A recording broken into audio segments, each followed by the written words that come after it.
Sonic's strange relationship with VTubing.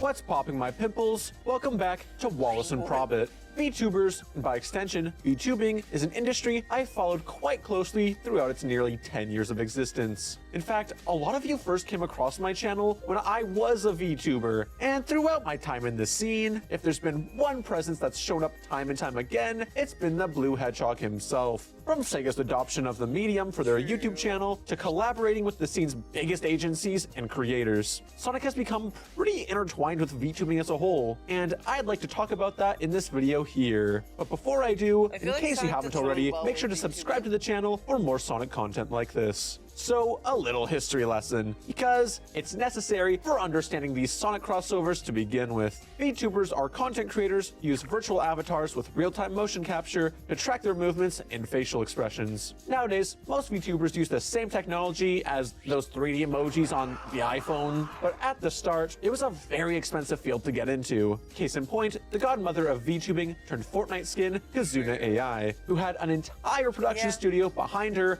in 2016. But fast forward to 2020, and the technology became way more affordable, and thus the VTubing scene exploded. Around this time, you had a few VTuber agencies who approached this form of content creation like idol groups. They would often debut 5 to 6 VTubers at a time and group them together as one generation. Each VTuber would play a character as they streamed on YouTube or Twitch. One of these agencies would be the likes of HoloLive. Now, when it comes to copyright law in Japan, it is totally different than it is in North America. If you're going to stream yourself playing a game as a company, you need to get permission from the publisher. And when it came to companies approving HoloLive to play their games, Sega was one of the first to do so. This was Sega's first point of connection with HoloLive and VTubing as a whole, or at least that we know of. And it certainly wouldn't be the last. Enter Inugami Korone. Korone is this adorable dog girl who, at the time, was finding a lot of success in the West through translated clips around her streams. But in Japan, she was easily one of HoloLive's most recognizable talents. In January of 2021, she would stream her first playthrough of a Sonic game, being Sonic 1, and on an original Genesis nonetheless. It was from there where she'd start playing through more and more of the series, becoming a massive fan along the way. This would get Sega's attention. We're gonna put a pin in that because in June of the same year, Sega of Japan would debut Sonic's very own VTuber model to celebrate the Hedgehog's 30th anniversary via this video on Twitter. Translated in English, it's basically, hey guys, it's me Sonic, I came here on Twitter, isn't it rad? Thanks for the nice words, subscribe to Wallace per hour. This model, alongside Sonic's voice actor, would start making appearances on Sega of Japan's live streams called Sonic Station Live. Wait a minute. Who's that in the corner? Korone! It was around this point in time, with the popularity of HoloLive reaching an all-time high, that Korone would begin to make an appearance on these Sonic Station streams. And over here in the West, would make an appearance in this Sonic Ring series, made to celebrate Sonic's 30th birthday by interviewing different creators that are fans of the franchise.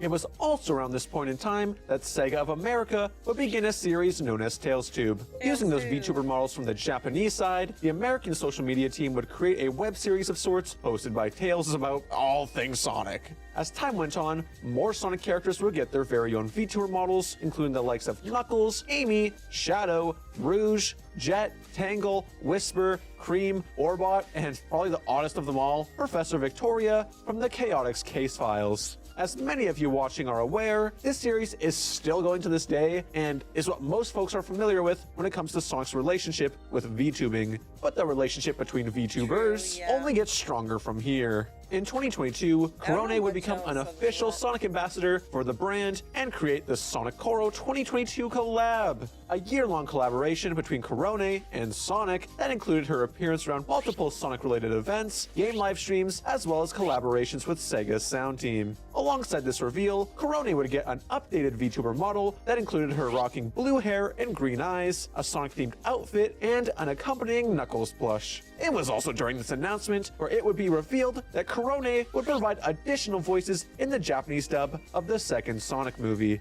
Shortly afterwards, a Sonic Frontiers collab would be announced. At select Japanese retailers, fans could purchase exclusive Korone-themed DLC or merchandise. The DLC would include sound effects voiced by Korone herself, Sonic's gloves and shoes being switched out to match Korone's, alongside Korone's mascot character replacing the Go-Go. The merchandise available would be an acrylic panel featuring an illustration by Korone's original model artist, Fukuhire. This collaboration between Sonic and Korone was so successful that it was extended to both 2023 and 2024. With this extension came more exclusive merch, including standees, buttons, totes, and more artwork, including Korone in a Shadow-themed outfit made as a pre-order bonus for Sonic X Shadow Generations, as well as Tails and Knuckles outfits for a set of keychains. However, this collaboration between Sonic and Hololive wasn't just exclusive to Korone. As cool as this crossover is, the sad part of it all was that it was exclusive to the Japanese branch of Hololive.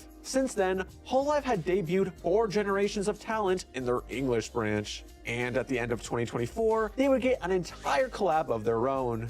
It's a shame my favorite VTuber from Hololive English, Sarah's Fauna, had already left the company at this point. Otherwise, if she was a part of this collab, I would be stuck in a generation of debt from this crossover. Regardless, even though this is the English branch of Hololive, this crossover was exclusive to Taiwan and South Korea. Life ain't fair. This was a collaboration with the Animate Cafe that included merchandise and food themed after the characters in Vtubers. The Vtubers included Ninome Inanis with Sonic, Aurora Crony, my fellow Canadian, with Tails, Iris with Knuckles, Koseki Biju, aka Bibo, with Amy Rose, and Shiori Novella with Shadow. I gotta be honest, these are some weird pairings. I don't associate any of these VTubers with the Sonic characters they've been put together with, except maybe Shiori and Shadow, but I digress. The next notable VTuber crossover with Sonic doesn't actually come from Hololive at all. From the start of Sega working with Hololive in 2021 to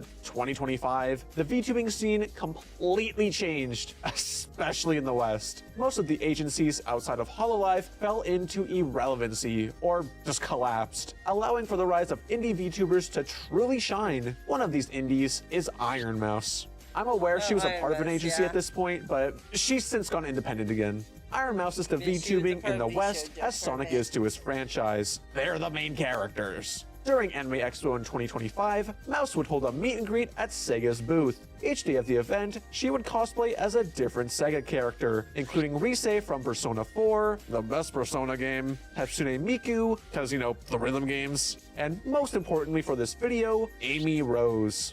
A year later, she would also join Baby No Money and crew as they cosplayed Sonic characters for charity. And I'm including this here because some of the Sonic social media team were there for this. Shout out Sydney and Katie. This brings us to 2026, where we've kind of reached a full circle moment. With the release of the Chaotix case files, Infinite and Gemerald would be recast by Alejandro Sab, who, on top of being an incredibly successful voice actor, is also the VTuber Sayu. Yes, Sega has gone from collaborating with VTubers to having a VTuber voice multiple of their in-game characters. If that ain't neat, I don't know what is. Sonic's relationship with VTubers alongside the VTubing medium is just so interesting. It feels like Sega was the first game company to truly explore the potential of this medium and to reap its benefits, with multiple successful collabs and ways to approach their social media. I hope they continue to collaborate with more VTubers in the future, especially the ones directly involved in the Sonic fandom, like Emsberry, Mimi Pion, Callie Mackin, and Aimi, just to name a few.